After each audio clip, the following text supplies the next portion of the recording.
Coming up on Newsbeat, do you feel your cell phone vibrate in your pocket when it's not even there? We've got a diagnosis for you. And if you voted in Tuesday's student government election, we've got the results. But the race isn't over yet. Plus, late-night storms wreak havoc at LSU. We have complete coverage of the damage on campus. Newsbeat starts right now. From the Tiger TV studio in Hodges Hall, you're watching Newsbeat with Olivia Vidal and Stephen Calamusa.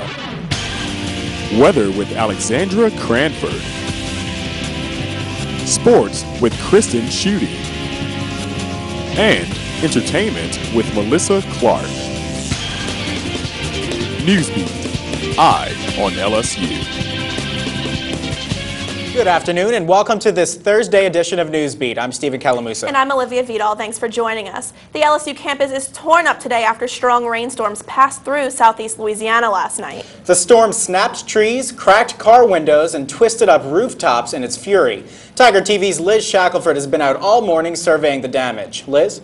Stephen, Olivia, it looks like Hurricane Gustav happened all over again last night. That's how bad the damage is. The university decided to hold classes today, but they did activate the Emergency Operations Center. No injuries were reported, but the trees and buildings were crippled by heavy wind and rain. Hurricane season is still a couple months away, but looks like the storms came a little early this year. It sounded like trains were going outside my room every time the lightning hit and the thunder rumbled. Police cars patrolled through the Miller and Herget parking lots, and officers filed mass damage reports. The parking lot is wrecked. Windows shattered from heavy winds and whipping rains, most of them covered in blue tarps this morning. This girl was sealing off her broken windows with duct tape. Another salvaging what's left after water soaked the interior. How many more boxes of this stuff do you have to take out? Like 2 more boxes plus a huge bag of Mardi Gras beads that I was storing in my car. On the other side of campus, crews have already started work on the football practice facility. In this spot, the roof was twisted and tangled.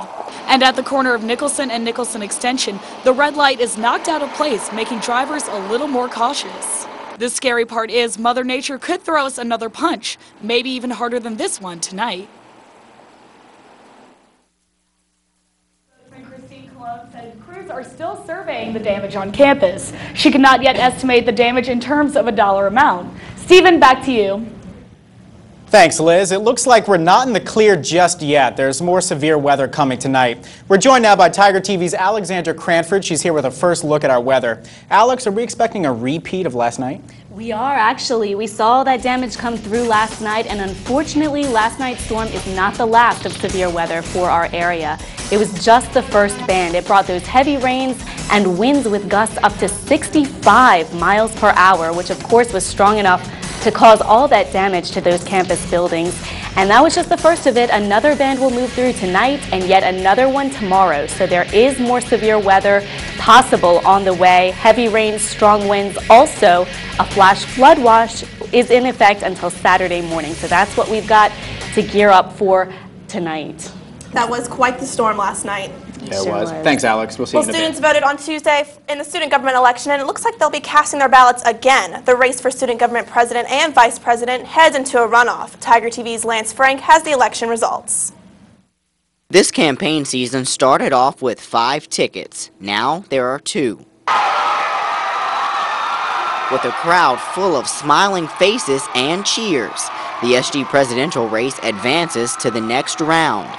Stuart Watkins and Martina Sherman's Moore ticket won 35% of the vote. Andy Palermo and Phoebe Hawthorne's Next Level ticket took in 29%. And the campaign begins again for a March 31st runoff. I think there's a lot of untapped voters that we have to go reach out to. I think they obviously saw a different message and a different candidate, and it's our job now to reach out to those voters and bring them to our campaign. I saw our names and I was like, oh my gosh, how amazing. But then I realized tomorrow work starts again. We're going to be out there all the time. Sherman high-fives former rivals. Her running mate says the campaign will stay on message and connect with students until it's voting time again. Our platform is based on small things that are going to go a long way, that are going to make a direct effect on every student on this campus. We're going to stick with that message, and we look forward to being right back here next Wednesday. Greg Upton's campaign came in third place with 19%. He says there's no hard feelings and plans to help get out the vote, even though his ticket is out of the race. We're a little disappointed. We would like to have done better, but it was a good race, great opponents, and we're really just honored to be here. We'll help out, and we'll just really push the election and try to get everybody to vote next week. And expect to see more recycle bins on campus. Students voted to spend $5,000 out of student fees to pay for the bins. That referendum passed with a smooth 47%. For Tiger TV, I'm Lance Frank. More than 7,000 students voted in this year's election, and you can vote in the runoff on March 31st on your pause page. Winners will be announced April 1st. Here's an interesting fact. Every 40 minutes, someone's killed by a drunk driver. That's according to Mothers Against Drunk Driving. Tiger TV's Emeka Dibia has some tips on how to prevent drunk driving and save lives. On the college scene, nightlife atmosphere would not be as lively without spirits or alcoholic beverages to enhance a night out on the town. But what happens when college partiers get too spirited to drive themselves home? Reggie's Bar employee Chris Harsh explains what they do to handle intoxicated individuals. Once they're inside, if they're too intoxicated, they get cut off, and we offer to pay for cab rides home for anybody. They don't even have to be drunk, but we offer to do that. We help people to their car, help people find a safe ride home, call their friends to come get them. Assistant Dean of Students Eric Norman shares some ways students can prevent driving drunk. I would suggest that students have other friends that they can call. Sometimes it's a bit of a challenge because you tend to go out with your friends, but usually there's always one person that has not gone along with you. If all else fails, call a cab. Put a cell phone in your cell phone, program some different cab numbers to pick you up.